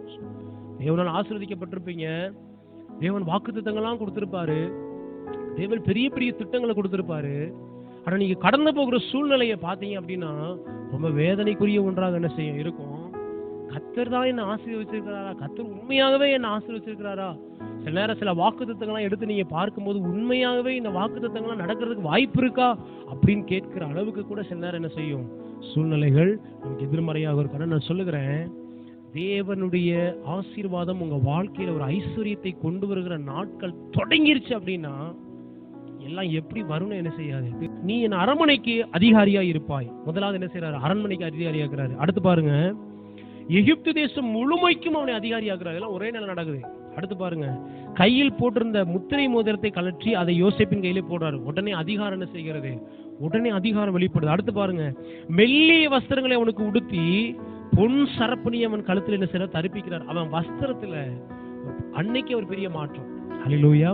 சொல்றேன், ஐஸ்வர்யம் உங்க வாழ்க்கையில வெளிப்பட தொடங்கிருச்சுன்னா சடனா சில மாற்றங்கள் என்ன செய்யும்? உங்க வாழ்க்கையை புரட்டி போடுகிற மாதிரி நிறைய மாற்றங்கள் உடனே என்ன செய்ய ஆரம்பிக்கும்? சம்பவிக்க ஆரம்பிக்கும். ஆனா அது வெளிப்படுவதற்கு ஒருவேளை காலங்கள் என்ன செய்யலாம்? இந்த ஐஸ்வர்யம் வெளிப்படுறதுக்கு ஒருவேளை கொஞ்சம் காலங்கள் தாமதிக்கலாம். ஆனா வெளிப்பட தொடங்கிருச்சுன்னா உடனடியாக சடனா என்ன செய்ய ஆரம்பிக்கும்? நடக்க ஆரம்பிக்கும். அப்படிதான் நடந்திருக்கு பாருங்க வாழ்க்கையில. அடுத்து பாருங்க, ரதத்தின் மேல என்ன செய்யறாரு? தன்னுடைய 2ஆம் ரதத்தின் மேல என்ன செய்யறாரு? ஏற்றுகிறாரு. வாகனத்துல அன்னைக்கு ஒரு பெரிய மாற்றம் பாத்தீங்கன்னா, நல்லா கோனிங்க, அவன் இருப்பிடத்துல ஒரு பெரிய மாற்றம். ஏன்னா அது வரைக்கும் இருந்தது எங்க? சிறையில. ஆனா அன்னைக்கு என்னது? ஒரு பெரிய மாற்றம். இதுல இருப்பிடத்துல எங்க சிறையிலிருந்து அரண்மனைக்கு வர்றாரு. அடுத்து பாத்தீங்க அப்படின்னா அதிகாரத்துல ஒரு பெரிய மாற்றத்தை என்ன செய்யறாரு? கர்த்தர் கொடுக்கிறாரு. நாட்டையே ஆளும்படியான அதிகாரத்தை கர்த்தர் கொடுக்கிறாரு. ஆனா ஆசீர்வாதத்தின் நாட்களை நீங்க யோசித்து பாருங்களேன். அவன் சொந்த சகோதரர்கள் கூட என்ன செய்யல, அவனை மதிக்கல அந்த ஆசீர்வாதத்தின் நாட்கள். ஆனா ஐஸ்வர்யம் வெளிப்படுகிற நாட்களை பாருங்க, தேசமே அவனை கண்டு என்ன செய்கிறது? பயப்படுகிறது. தேசமே அவனை கண்டு நடுங்குகிறது. அதான் ஐஸ்வர்யத்தின் நாட்கள். ஆமென். அடுத்து பாருங்க என்ன நடக்குது? 2வது தரத்தின் மேல் ஏற்றாரு. வாகனத்துல பெரிய மாற்றம் வருது. அடுத்து எல்லாரும் அவன் என்ன செய்யறாங்க? திண்டனிட்டு பணிகள் என்று சொல்லி அவனுக்கு முன்பாக கூறிவித்து எகிப்து தேசம் முழுமைக்கும் அவன் என்ன செய்யறாரு? அதிகாரி ஆக்குறாரு. அடுத்து சொல்றாரு, பின்னும் பார்வோன் யோசேப்பை நோக்கி, நான் பார்வோன், ஆனாலும் எகிப்தில் உள்ளவர்களில் ஒருவனும் உன் உத்தரவில்லாமல் தன் கையையாவது தன் காலையாவது அசைக்க கூடாது என்றான். மேலும் பார்வோன் யோசேப்புக்கு சாப்நாத் பன்னேயா என்கிற பெயரை இட்டு ஓன் பட்டணத்து ஆசாரியனாகிய போத்திப்ராவின் குமாரத்தி ஆகிய ஆஸ்நாத்தை அவனுக்கு மனைவியாக கொடுத்தான். ஹல்லேலூயா. என்ன பெரிய செழிப்பு வெளிப்படுது பாருங்க. ஒரே நாள்ல என்ன செய்கிறது? எல்லாமே அவனுக்கு என்ன செய்கிறது? நடக்கிறது. ஹல்லேலூயா. நான் சொல்றேன், உங்க வாழ்க்கையில பல வருஷங்களுக்கு முன்பாக நீங்க தேவனால் ஆசீர்வதிக்கப்பட்டிருக்கலாம். ஹல்லேலூயா. ஆனா இந்த ஐஸ்வர்யம் வெளிப்படுவதற்கு ஒருவேளை கால தாமதம் ஆகலாம். ஆனா நீங்க என்ன செய்யாதீங்க, சோர்ந்து போகாதீங்க. ஒருவேளை யோசேப்புக்கு 13 வருஷம். நீங்க அடுத்தடுத்து யாக்கோப்பு ஈசாக்குடைய வாழ்க்கையில நீங்க கவனிச்சு பார்த்தீங்க அப்படின்னா, இவங்க வாழ்க்கையில நீங்க கவனிச்சு பார்க்கும்போது அவங்க வாழ்க்கையிலையும் சில கால தாமதங்கள் என்ன செஞ்சிருக்கு? தேவனுடைய ஐஸ்வர்யம் வெளிப்படுவதற்கு கால தாமதமானதை வேதம் என்ன செய்கிறது? சொல்லுகிறது. ஆனால் நிச்சயமாக அவருடைய வாழ்க்கையில தேவனுடைய ஆசீர்வாதம் ஐஸ்வர்யத்தை அவங்களுக்கு என்ன செஞ்சிருக்கு? கொண்டு வந்திருக்குன்றத வேதம் என்ன செய்கிறது? மிக தெளிவாய் நமக்கு என்ன செய்கிறது? காண்பிக்கிறது. அப்போ ஒருவேளை இன்றைக்கு நம்ம வாழ்க்கையில ஒன்றுமே இல்லாம இருக்கலாம். சொல்றேன், இன்றைக்கு ஒருவேளை ஒன்றுமே இல்லாம ஒரு நிலைமையில இருக்கலாம். ஆனா ஒரு நாளை மாத்திரம் நீங்க தவற விட்டுறக்கூடாது. எதுன்னா, கர்த்தரால் நீங்கள் ஆசீர்வதிக்கப்படுகிற நாட்கள். ஹல்லேலூயா. அப்படின்னா ஒண்ணுமே இல்லாம இருக்கலாம் நீங்க உங்க வீட்டுல. ஆனா நீங்க உண்மையா ஜெபிக்கிறீங்க, அந்த நாள் தான் ஆசீர்வாதத்தின் நாட்கள். உண்மையா கர்த்தர் நீங்க தேடுறீங்க. இன்றைக்கு ஒண்ணுமே இல்லை, சூழ்நிலை எல்லாம் எதிரா இருக்கு. ஆனா நீங்க ஓடி ஓடி என்ன செய்றீங்க? கர்த்தரை ஆராதிக்க உட்கார்ந்து இருக்கிறீங்க. எல்லாம் வேலைக்கு போறாங்க, ஆனா நீங்க என்ன செய்றீங்க? வேலையை கெடுத்து தேவ சமூகத்துல என்ன செய்றீங்க? அமர்ந்து இருக்கிறீங்க. இதுதான் ஆசீர்வாதத்தின் நாட்கள். ஹல்லேலூயா. நிறைய பேருடைய வாழ்க்கையை நீங்க என்ன செய்ய முடியும்? பார்க்க முடியும். யாக்கோப்புடைய வாழ்க்கை கூட பாருங்களேன். ஆதியாகமம் அதனுடைய 28வது அதிகாரத்தை எடுத்துக்கொள்ளுங்க. 2-3 பேருடைய வாழ்க்கையை பார்த்து நம்ம ஜெபிப்போம். ஏன் இந்த ஆசீர்வாதத்தின் நாட்கள் ரொம்ப முக்கியன்றதை நான் சொல்றேன். 28வது அதிகாரம் 10ஆம் வசனம் பாருங்க. யாக்கோப்பு பெயர் சபாவை விட்டு புறப்பட்டு ஆரானுக்கு போக பிரயாணம் பண்ணி ஒரு இடத்திலே சூரியன் அஸ்தமித்தபடினால் அங்கே ராத்தங்கி அவ்விடத்து கற்களில் ஒன்றை எடுத்து தன் தலையின் கீழ் வைத்து அங்கே நித்திரை செய்யும்படி படுத்துக் கொண்டான். அங்கே அவன் ஒரு சொப்பனம் கண்டான். நீங்க யாக்கோப்புடைய வாழ்க்கையை பார்க்கும்போது, யாக்கோப்பு தன் தகப்பனை விட்டு என்ன செய்யறான்? அந்த தேசத்திற்கு என்ன செய்யறான்? தன்னுடைய எதிர்கால வாழ்க்கையை தெரிந்து கொள்ளும்படி என்ன செய்யறான்? போகிறான். ஆனா யாக்கோப்புடைய வாழ்க்கையில ஆசீர்வாதம் எப்ப வெளிப்படுது அப்படின்னு பாத்தீங்கன்னா, நீங்க 27வது அதிகாரத்தில் நீங்க வாசித்து பார்க்கும்போது, தேவனுடைய மனுஷனாகிய ஈசாக்கு என்ன செய்யறாரு? யாக்கோப்பை ஆசீர்வதிக்கிறார். நான் சொன்ன பாத்தீங்களா, ஒன்று ஆசீர்வாதம் தேவனிடத்திலிருந்து வரலாம், அல்லது தேவ மனிதரிடமிருந்து என்ன செய்யலாம்? ஆசீர்வாதம் வர முடியும். இங்க அவன் ஒருவேளை தந்திரமாய் ஆசீர்வாதத்தை ஒருவேளை என்ன செஞ்சிருக்கலாம்? யாக்கோப்பு தன் தகப்பனாரிடத்திலிருந்து பெற்றிருந்தாலும் அது தேவனுடைய திட்டமாக இருந்தது. ஏன்னா ஈசாக்கும் ஏசாவும் ரெபேக்காளுடைய வயிற்றில் இருக்கும் போது தேவனுக்கு அவர்களை குறித்து ஒரு திட்டம் என்ன செய்கிறது? ரெபேக்காளுக்கு அது தெரியப்படுத்தப்படுகிறது. அங்க என்ன சொல்லப்படுதுன்னா, என்ன செய்யுது? மூத்தவன் இளையவனை சேவிப்பான் அப்படின்னு சொல்லி கர்த்தர் ஒரு பெரிய வாக்குத்தத்தத்தை என்ன செய்யறாரு? கொடுக்கிறார். அப்ப இது யார் மனதுல இருக்கு? ரெபேக்காளுடைய மனசுல என்ன செய்கிறது? இருக்கிறது. ரெபேக்காளுடைய மனசுல என்ன செய்யுது? அந்த அவன் சொன்ன அந்த வார்த்தை இருக்கிறதுனால அவன் என்ன செய்யறான்? அந்த தாயார் அதுக்கு ஏற்றபடி என்ன செய்யறாங்க? அவனை உருவாக்கி வளர்க்கிறாங்க. அவன் ஆசீர்வாதத்தை தகப்படர்ந்து பெற்றுக்கொள்வதற்கும் அது ஒரு காரணமா என்ன செஞ்சிருக்கு? இருக்கு. எப்படியோ இப்ப பாருங்க, தேவன் என்ன செய்யறாருன்னா யாக்கோப்பை ஆசீர்வதிக்கிறார். அப்ப பாத்தீங்கன்னா யாக்கோப்புக்கு என்ன இல்ல? பெரிய ஆசீர்வாதம் என்னெல்லாம் இல்ல. பெரிய ஆசீர்வாதங்கள் அவன் கையில கிடையாது. வசனம் 27 பாருங்க. அவன் கிட்ட போய் அவனை முத்தம் செய்தான். அப்பொழுது அவனுடைய வஸ்திரங்களின் வாசனையை மோந்து, இதோ என் குமாரனுடைய வாசனை கர்த்தர் ஆசீர்வதித்த வயல்வெளியின் வாசனையைப் போல் இருக்கிறது. தேவன் உனக்கு வானத்து பனியையும் பூமியின் கொழுமையும் கொடுத்து மிகுந்த தானியத்தையும் திராட்சரசத்தையும் தந்தருளுவாராக. ஜனங்கள் உன்னை சேவிக்கவும் ஜாதிகள் உன்னை வணங்கும் கடவர்கள். உன் சகோதரருக்கு எஜமானாய் இருப்பாய். உன் தாயின் பிள்ளைகள் உன்னை வணங்குவார்கள். உன்னை சபிக்கிறவர்கள் சபிக்கப்பட்டவர்களும் உன்னை ஆசீர்வதிக்கிறவர்கள் ஆசீர்வதிக்கப்பட்டவர்களுமாய் இருப்பார்கள் என்று சொல்லி அவனை ஆசீர்வதித்தான். பாத்தீங்களா, யாக்கோப்புடைய வாழ்க்கையில ஆசீர்வாதத்தின் நாட்கள் என்ன செய்கிறது? அவனுக்கு அப்ப தொடங்குது. அப்பதான் ஆசீர்வதிக்கப்படுறான். தகப்பனால் ஆசீர்வதிக்கப்படுறான். தகப்பன் ஆசீர்வதிக்கிறாரு. கர்த்தருடைய ஆசீர்வாதம் அம்மா வாழ்க்கை மேல வருது. ஆனா இந்த ஆசீர்வாதம் உடனே நம்ம வாழ்க்கையில பெரிய ஐஸ்வர்யத்தை என்ன செய்யல, கொண்டு வரல. அடுத்த அதிகாரத்துல பாத்தீங்கன்னா ஒற்றைக்கு தனிமையா ஒரு பெரிய வனாந்தரத்துல என்ன செய்யறான், காட்டுல நைட்டு அப்படியே படுத்திருக்கிறான். ஏன் அந்த இடத்துல பாருங்க, அதுக்கு மேலாய் கர்த்தர் நின்று, உன் தகப்பனாகிய ஆபிரகாமின் தேவனும் ஈசாக்கின் தேவனும் ஆகிய கர்த்தர், நீ படுத்திருக்கிற இந்த பூமி உனக்கு ஒரு சந்ததிக்கும் தருவேண்டார். வாக்குத்தத்தம் வருது. அப்ப கர்த்தருடைய ஆசீர்வாதம் வருது. ஆனா ஆசீர்வாதம் வந்த உடனே ஐஸ்வர்யம் வாழ்க்கையில வரல. ஆசீர்வாதம் வந்துருச்சு. ஆசீர்வாதம் வந்துருச்சுன்னா கண்டிப்பா ஒரு காரியம் நிச்சயம், ஐஸ்வர்யம் வாழ்க்கையில என்ன செய்ய போகுது, வரப்போகுதுன்றது நிச்சயம்.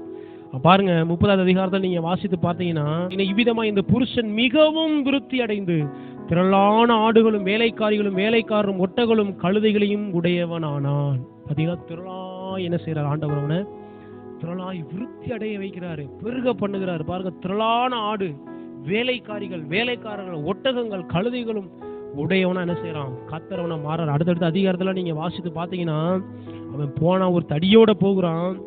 ஆனா கர்த்தர் என்ன செய்யறாரு, அவனை இரு பரிவாரங்களோடு அவன் என்ன செய்யறாரு, பரிவார கூட்டங்களோடு அவனை கர்த்தர் கொண்டு வருகிறார். அது ஐஸ்வர்யத்தின் நாட்கள். ஆனா அவன் ஆசீர்வாதத்தின் நாட்களை பாருங்களேன், அவன் வாழ்க்கையில என்னதான் இருந்தது, பகை இருந்துச்சு, சகோதரனால பகை கிடைச்சு.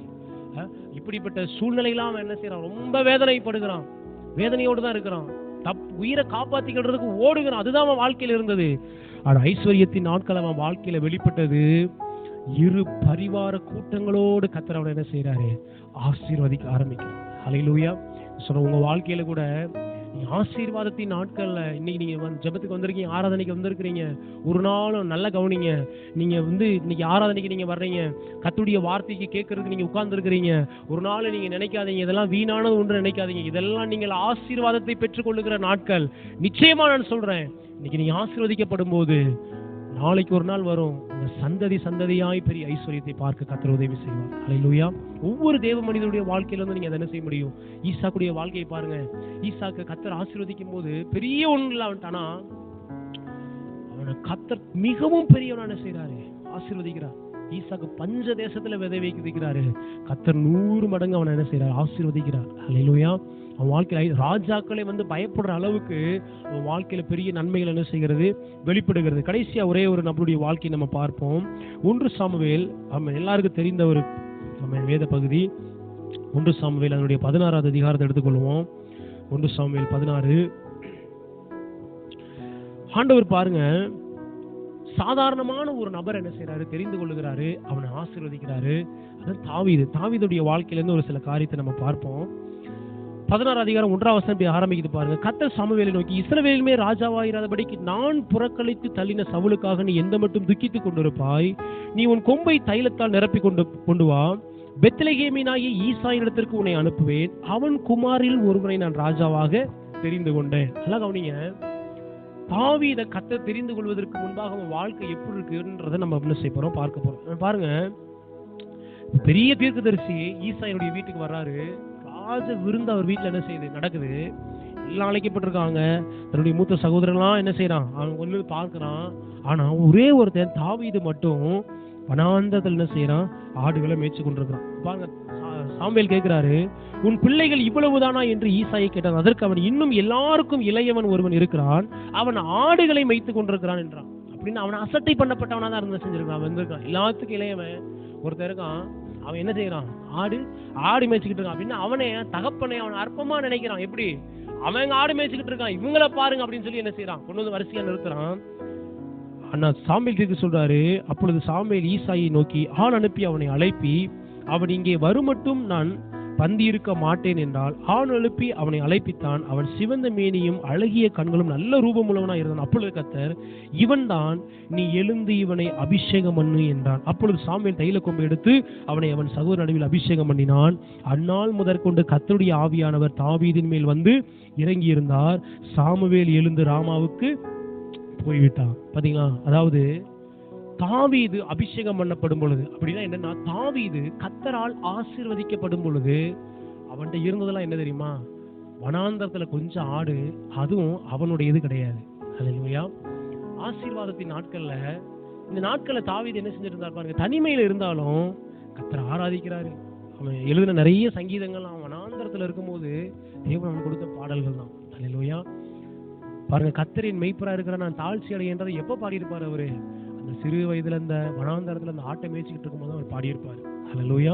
இப்ப நல்லா கவனிச்சு பாத்தீங்கன்னா, தேவன் அவரை ஆசீர்வதிக்கிற நாட்கள்ல அந்த ஆசீர்வாதத்தை அவர் பெற்றுக் கொள்ளுகிறாரு. அடுத்து என்ன நடக்குது பாருங்க, அவருடைய வாழ்க்கையில படிப்படியாய் தேவனுடைய ஐஸ்வர்யம் வெளிப்பட ஆரம்பிக்கிறது. அல்லேலூயா. சொன்ன பாத்தீங்களா, ஆசீர்வாதம் என்பது என்ன அப்படின்னா, ஏற்கனவே நம்ம கடந்த வாரம் பார்த்தோம். ஆசீர்வாதம்னா என்னன்னா, இந்த பூமியில் தேவன் எனக்காக வைத்திருக்கிற அவருடைய திட்டத்தையும் அவருடைய நோக்கத்தையும் செய்து முடிக்க தேவன் எனக்கு கொடுக்கிற ஒரு ஆற்றல், ஒரு பலன் தான் ஆசீர்வாதம். அல்லேலூயா. இப்ப தாவீதுக்கு என்ன திட்டத்தை என்னத்தை அவருக்கு ஆண்டவர் வச்சிருக்கிறார்னா, இஸ்ரவேலுடைய சத்துருக்கள் எல்லாரையும் முற்றிலும் அழித்து போட வேண்டும். அதுதான் தாவீது வாழ்க்கையில வைத்திருந்த, தாவீதை குறித்துள்ள தேவனுடைய நோக்கம். புரியுதா? அதுக்கு பாருங்க, இப்ப சவுல் வந்து சவுல் ஒரு பெரிய ராஜாவா இருக்கிறாரு. அவரால் செய்ய முடியாத காரியத்தை எல்லாம் இந்த தாவீது என்ன செய்யறாரு? முற்றிலும் வேற எடுத்து போடுகிறார். கோலியாத் வந்து நிக்கிறான், பெரிய உருவமா வந்து நிக்கிறான். சவுல் ராஜா முழு இஸ்ரவேல் ஜனங்களும் பயந்து என்ன செய்யறாங்க? போய் ஓடி ஒளியறாங்க. 40 நாள் பகல், 40 நாள் இரவு, இல்லையா? போய் ஒளியறாங்க ஓடி. ஒருவனும் அவனை எதிர்த்து நிற்க முடியல. ஆனா இங்க ஆசீர்வதிக்கப்பட்ட ஒருவன் வருகிறான். அவனை பார்க்கறான், வித்தியாசமா பார்க்கறான். அல்லேலூயா. அதனாலதான் ஆசீர்வாதம் நம்ம நோக்கத்தை நிறைவேற்றி முடிக்க நமக்கு தேவன் கொடுக்கிற ஒரு பலன். அல்லேலூயா. ஆமென். தாவீது பாருங்க, அந்த ஆசீர்வாதத்தை கர்த்தர் கொடுத்திருந்தாரு. அவனை கொண்டு தேவன் என்ன செய்யணும்னு திட்டம் வச்சிருந்தாரோ அதை செய்து என்ன செஞ்சாரு? முடிஞ்சு. ஆனா சவுலுடைய வாழ்க்கையில அந்த ஆசீர்வாதத்தை தேவன் கொடுத்திருந்தாரு. ஆசீர்வாதம் இருந்தது சவுலுடைய வாழ்க்கையில். ஆனா அவன் அந்த ஆசீர்வாதத்திற்கு பாத்திரமற்று போனான். தேவனுடைய வார்த்தைக்கு கீழ்ப்படியாம போனான். அதனால என்ன நடந்தது பாருங்க, அவன் ஐஸ்வர்யத்தை பார்க்காமலே என்ன செஞ்சிட்டான்? பெரிய மேன்மையை, உயர்வுகளை பார்க்காமலே அவன் வாழ்க்கை முடிந்தது. நல்லா கவனிங்க, அவன் வாழ்க்கை மாத்திரமல்ல, அவனுடைய சந்ததியினுடைய வாழ்க்கையும் முடிந்து போனது. அல்லேலூயா. அதனாலதான் ஆசீர்வாதத்தை தவறா பயன்படுத்துறவங்க, ஆசீர்வாதத்தை தேவன் எதற்காக கொடுத்தார் என்று புரிந்து கொள்ளுதல் இல்லாதவர்கள் தங்களுக்கு மாத்திரமல்ல தங்களுடைய சந்ததிக்கும் ஒரு பெரிய சாபமா என்ன செஞ்சிடறாங்க? மாறிடுறாங்க. ஆனா தாவீதுடைய வாழ்க்கையை பாருங்களேன், தேவனால் அவன் ஆசீர்வதிக்கப்படுகிறான். அவன்கிட்ட ஐஸ்வர்யம் இல்லை, அவன்கிட்ட செழிப்பு இல்லை. ஆனா இந்த ஆசீர்வாதம் அவனுடைய வாழ்க்கையில் என்னத்தை கொண்டு வந்தது? செழிப்பை கொண்டு வருகிறது, உயர்வை கொண்டு வருது. படிப்படியா கர்த்தர் என்ன செய்யறாரு? 17வது அதிகாரம் 45வது வசனத்தை நீங்க வாசித்து பார்த்தீங்கன்னா, அதற்கு தாவீது பெலிஸ்தனை நோக்கி, நீ பட்டயத்தோடும் ஈட்டியோடும் கேடகத்தோடும் என்னிடத்தில் வருகிறாய், நானோ நீ நிந்தித்த இஸ்ரவேலுடைய இராணுவங்களின் தேவனாகிய சேனையினுடைய கர்த்தரின் நாமத்திலே உன்னிடத்தில் வருகிறேன். இன்றைய தினம் கர்த்தர் உன்னை என் கையில் ஒப்புக் கொடுப்பார். நான் உன்னை கொன்று உன் தலையை உன்னை விட்டு வாங்கி பெலிஸ்தருடைய பாளையத்தின் பிணங்களை இன்று ஆகாயத்து பறவைகளுக்கும் பூமியின் காட்டு மிருகங்களுக்கும் கொடுப்பேன். அதனால் இஸ்ரவேலின் தேவன் ஒருவர் உண்டு என்று பூலோகத்தார் யாவரும் அறிந்து கொள்வார்கள். கர்த்தர் பட்டயத்தினாலும் ஈட்டினாலும் ரட்சிக்கிறவர் அல்ல என்று இந்த ஜனக்கூட்டம் எல்லாம் அறிந்து கொள்ளும். யுத்தம் கர்த்தருடையது, அவர் உங்களை எங்கள் கையில் ஒப்புக் கொடுப்பார் என்றான். எப்படிப்பட்ட வார்த்தைகள் பாத்தீங்களா? ஊரே நாடே பார்த்து நடுங்கிக்கிட்டு இருக்கு ஒருத்தனை பார்த்து. ஆனா இவன் அவனை பார்த்து என்ன சொல்றான்? ஒரு நாயை போல அவனை பார்க்கறான். அல்லேலூயா. அதாங்க ஆசீர்வதிக்கப்பட்டவனுடைய பார்வை. ஆமென். ஒரு மனுஷன் மேல கர்த்தருடைய ஆசீர்வாதம் இருந்துச்சு அப்படின்னா மற்றவங்க பார்க்குற மாதிரி அவன் என்ன செய்ய மாட்டான்? நிச்சயமா பார்க்க மாட்டான். இப்ப நம்ம பார்க்கிறது என்னன்னு பாருங்க, தேவனுடைய ஆசீர்வாதம் இவன் வாழ்க்கையில படிப்படியாய் வெளிப்பட ஆரம்பிக்கிறது. ஆமென்.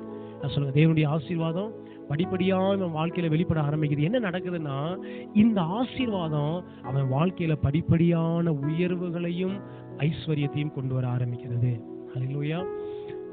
நீங்க அடுத்த அதிகாரத்துல நீங்க வாசித்து பார்க்கும்போது தாவீது எந்த அளவுக்கு ஆண்டவர் அவனை ஆசீர்வதிச்சார்னு பாத்தீங்கன்னா, ஒண்ணு அவனை பெரிய ராஜாவா கர்த்தர் என்ன செய்யறாரு? மாற்றுறாரு. திரளான ஐஸ்வர்யத்தை அவனுக்கு கொடுக்குறாரு. அவன் வாழ்க்கை முடியும் போது அவன் ஒரு காரியத்தை சொல்றான் பாருங்க, ரொம்ப ஆச்சரியமான ஒரு காரியம். நீங்க பாத்தீங்கன்னா 1 நாளாகமம் 29வது அதிகாரத்துல நீங்க வாசித்து பாத்தீங்கன்னா, அவனை கத்தர் எந்த அளவுக்கு ஐஸ்வர்யம், அதாவது ஆசீர்வாதம் வந்தது அவன் வாழ்க்கையில. ஆனா அந்த நாட்கள் அவன்கிட்ட ஒன்றுமே இல்லை. ஆனா கத்தருடைய ஐஸ்வர்யம் அவன் வாழ்க்கையில வெளிப்பட்டு அவன் ஐஸ்வர்யத்தை அனுபவிக்கும் போது அவன் சொல்றான் பாருங்க. 1 நாளாகமம் 29வது அதிகாரத்தை நீங்க வாசித்து பார்த்தீங்கன்னா, பின்பு தாவீது ராஜா சபையார் எல்லாரையும் நோக்கி, தேவன் தெரிந்து கொண்ட என் குமாரனாகிய சாலமோன் இன்னும் வாலிபனும் இளைஞனுமா இருக்கிறான். செய்ய வேண்டிய வேலையோ பெரியது, அது ஒரு மனுஷனுக்கு அல்ல, தேவனாகிய கர்த்தருக்கு கட்டும் அரண்மனை. நான் என்னாலே இயன்ற மட்டும் என் தேவனுடைய ஆலயத்திற்கென்று பொன் வேலைக்கு பொன்னையும் வெள்ளி வேலைக்கு வெள்ளியையும் வெண்கல வேலைக்கு வெண்கலத்தையும் இரும்பு வேலைக்கு இரும்பையும் மர வேலைக்கு மரத்தையும் பதிக்கப்படத்தக்க காந்தியுள்ள கற்களையும் பலவர்ண கற்களையும் விலையேற பெற்ற சகலவித ரத்தினங்களையும் வெண்கற்பாலங்களையும் கோமேதகம் முதலிய கற்களையும் ஏராளமாக சவதரித்தேன். இன்னும் என் தேவனுடைய ஆலயத்தின் மேல் நான் வைத்திருக்கிற வாஞ்சையினால் பரிசுத்த ஆலயத்துக்காக நான் சவதரித்த அனைத்தையும் தவிர எனக்கு சொந்தமான பொன்னையும் வெள்ளியும் என் தேவனுடைய ஆலயத்திற்கென்று கொடுக்கிறேன். அறைகளின் சுவர்களை மூடுவதற்காகவும் பொன் வேலைக்கு பொன்னும் வெள்ளி வேலைக்கு வெள்ளியும் உண்டாயிருக்கிறதாகவும் கம்மாளர் செய்யும் வேலை அனைத்திற்காகவும் ஓப்பீரின் தங்கமாகிய 3000 தாலந்து தங்கத்தையும் சுத்த வெள்ளியாகிய 7000 தாலந்து வெள்ளியும் என்ன செய்கிறேன்? கொடுக்கிறேன். இப்பொழுதும் உங்களில் இன்றைய தினம் கர்த்தருக்கு தன் காணிக்கைகளை செலுத்த மனப்பூர்வமானவர்கள் யார் என்றான். ஹல்லேலூயா. அடுத்து நீங்க வாசித்து பாத்தீங்கன்னா ஆச்சரியமான சில காரியங்கள் நடக்குது இந்த அதிகாரத்துல. சாதாரணமா வனாந்தரத்துல ஆடு மேய்ச்சிக்கிட்டு இருந்த அந்த தாவீதை கர்த்தர் ஆசீர்வதிச்சதுனால அவருடைய வாழ்க்கையில கர்த்தர் எவ்வளவு பெரிய ஐஸ்வர்யத்தை கொடுக்கறான்னு பாத்தீங்கன்னா, அவன் சொல்றான் பாருங்க, எப்படி சொல்றாரு பாருங்க. அதாவது அவரு யுத்தத்துல சம்பாதிச்சு தேவ ஆலயத்துக்காக நிறைய என்ன செஞ்சிருக்கிறாரு, வெள்ளிய பொண்ணை வச்சிருக்காரு. அது இல்லாம என் தேவனுடைய ஆலயத்தின் மேல் நான் வைத்திருக்கிற வாஞ்சையினால் பரிசுத்த ஆலயத்திற்காக நான் சவதரித்த அனைத்தையும் தவிர எனக்கு சொந்தமான பொன்னியும் வெள்ளியும் என் தேவனுடைய ஆலயத்துக்கு என்ன செய்யறேன்? கொடுக்குற. ஆலயத்துக்குன்னு தனியா சேர்த்து வச்சிருந்தாலும் இப்ப எனக்குன்னு சொந்தமான வச்சிருந்த பாத்தீங்களா, அதையும் நான் என்ன செய்யறேன்? ஆண்டவருக்கு ஆலயத்துக்காக என்ன செய்யறேன்? கொடுக்குறேன்னு சொல்லிட்டு சொல்றாரு. சுத்தமான தங்கம், அதாவது ஓப்பீரின் தங்கமாகிய 3000 தாலந்து தங்கம். 3000 தாலந்து தங்கம் அப்படின்னா, அதாவது ஒரு தாளந்துன்றது ஒரு தாளந்து. அந்த நிறைய ஆராய்ச்சியாளர்கள் கணக்கு பண்ணி இன்னைக்கு அவன் சேர்த்து வச்ச தங்கத்தோட மதிப்பு மட்டும் ஒரு கணக்கு சொல்றாங்க. என்னால அதை புரிந்து கொள்ளவே முடியல, அவ்வளவு பெரியதா இருக்கு. அதாவது ஒரு தாளந்துன்றது 34 கிலோ. ஒரு தாளந்துன்றது 34 கிலோ. அப்ப இவன் இங்க சொல்றான், அதாவது 3000 தாளந்து வளர்ப்பு ஏற்றுக்கொள்ள முடிகிறதா? புரிஞ்சு கொள்ள முடியுதா? ஒரு மனுஷனை ஆண்டவர் எந்த அளவுக்கு எக்ஸ்ட்ரீமா அவனை செழிப்பாக்க முடியும்ன்றது கவனிச்சு பாருங்க. சம்பாத்தியத்தினால உயர்வுனா, அதாவது சம்பாத்தியத்தினால கை பலத்தால வந்தது இல்லைங்க. இது கர்த்தருடைய ஆசீர்வாதம் ஒரு மனுஷனுடைய வாழ்க்கையில் இருந்ததுன்னா, அது இல்லாம அவர் சொல்றாரு பாருங்க, பொன் வேலைக்கு பொன்னும் வெள்ளி வேலைக்கு வெள்ளி உண்டாயிருக்கிறதாகவும் கம்மாளர் செய்யும் வேலைக்கு அனைத்திற்காகவும் ஓப்பீரின் தங்கமும் 3000 தாளந்து தங்கத்தையும் சுத்த வெள்ளியாகி 7000 தாளந்து வெள்ளியும் கொடுக்கிறேன். அதுக்கடுத்து சொல்றாரு பாருங்க, மேல உள்ள வசனத்துல வசித்து பாருங்க. அதாவது இரும்பு வேலைக்கு இரும்பையும் மர வேலைக்கு மரத்தையும் பதிக்கப்படத்தக்க காந்தியுள்ள கற்களையும் பலவர்ண கற்களையும் விலையேற பெற்ற சகலவித ரத்தினங்களையும் வெண்கற்பாலங்களையும் கோமேதகம் முதலிய கற்களையும் ஏராளமாய் சவதரிச்ச எல்லாத்தையும் என்ன செய்யறாரு? அவன் வாழ்க்கைக்கு அப்புறம் தேவனுடைய ஆலயத்து வேலைக்கு 5000 தாலந்து பொன்னையும் 10000 தங்க காசையும் 10000 தாலந்து வெள்ளியும் 18000 தாலந்து வெண்கலத்தையும் 1,00,000 தாலந்து இரும்பையும் யார் கொடுக்குறாங்க? பிரபுக்களும் ஜனங்களும் கோத்திரத்தார் என்ன செய்யறாங்க? அவங்களும் கொடுக்குறாங்க. அப்படின்னா எத்தனை லட்சம் கோடிகள் உள்ள பணம் அவங்க கையில என்ன செஞ்சிருக்கு அன்னைக்கு பாருங்க. அந்த அளவுக்கு கர்த்தர் அவரை செழிப்பாக்கி இருக்கிறாரு. வேதம் அதற்கு சாட்சி. நான் வேதத்துக்கு வெளியில பேசல சொல்றேன். இன்னைக்கு ஒருவேளை உங்க வாழ்க்கையில ஒன்றும் இல்லாம இருக்கலாம். ஆனா நான் சொல்றேன், ஏன் இதை சொல்றேன் அப்படின்னா, கர்த்தருடைய ஆசீர்வாதத்தின் நாட்களை நீங்க தவற விட்டுறாதீங்க. அல்லேலூயா. தாவீது, யோசேப்பு, யாக்கோப்பு இவர்கள் எல்லாம் கர்த்தர் தங்களை ஆசீர்வதித்த அந்த ஆசீர்வாதத்தின் நாட்களில தேவனோடு இருந்தாங்க. சூழ்நிலை எதிராக இருந்தது, குடும்பம் அவர்களுக்கு எதிராக இருந்தது. ஆனா ஒரு நாள் அவங்க ஆசீர்வாதத்தின் நேரத்தை அவங்க என்ன செய்யல? தவற விடல, அதை மிஸ் பண்ணல. அல்லேலூயா. அந்த நேரத்துல அவங்க அட்டென்ஷனா இருக்கிறாங்க. கொஞ்சம் யோசித்து பாருங்க. அந்த ஆசீர்வாதம் வெளிப்படுகிற காலத்துல அவங்க அதற்கு அப் டு டேட்டா என்ன செய்யறாங்க? இருக்கிறாங்க. அந்த ஆசீர்வாதத்தின் காலத்துல பொறுமையோடு காத்திருக்கிறாங்க. எந்த சூழ்நிலையும் தேவனுக்கு எதிராக அவங்க என்ன செய்யல? எதிராகல. யோபுவை குறிச்சு பாருங்க. யோபுவுக்கு எல்லாம் போனது, ஆனா யோபு ஒரு நாள் கர்த்தரை என்ன செய்யல? தூசிக்கல. அல்லேலூயா. நிறைய நேரங்கள்ல இன்னைக்கு தேவ பிள்ளைகள் ஏன் ஒரு பெரிய ஐஸ்வர்யத்தை பார்க்க முடியல அப்படின்னா, அவர்கள் ஆசீர்வாதத்தின் நாட்களை இழந்து விடுகிறார்கள். அல்லேலூயா. அசட்டை பண்றாங்க. கர்த்தருடைய ஆசீர்வாதத்தின் நேரத்தை அசட்டை பண்றாங்க. அதனால ஐஸ்வர்யத்தை என்ன செய்ய முடியல, அவர்களால பார்க்க முடியல. அல்லேலூயா.